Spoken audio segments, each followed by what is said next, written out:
रउआ ससुराल में घूंघट लिहल जाला और तोहके लगला कि बहुत बड़हन प्रॉब्लम बा त इ कौनो प्रॉब्लम ना सल्यूशन बा। उ कैसे हम बतात बाटी।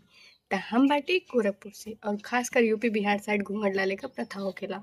त उ लड़कियां जौन हमरे जइसन तुरंत रिएक्ट करेली। दोस्तों हम फेक स्माइल नाहीं दे सकीला।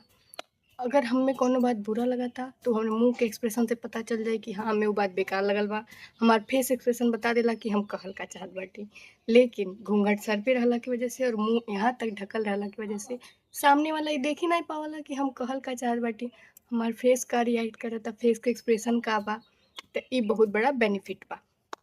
और वैसे भी हमरे खातिन त इ ससुराल में बहुत ही यूज़फुल बा। काहे से कि हम अपने से बड़ केहू के भी सामने रिस्पेक्टफुल रहीले। त कौनो भी चीज़ के नेगेटिव नाहीं लेवे के चाही, हमेशा पॉजिटिव सोचे के चाही। तो जल्दी से पॉजिटिव सोच के साथ हमरा के फॉलो कर ला और वीडियो के लाइक कर दा। इ रहल हमार भोजपुरी में पहला व्लॉग। हाय!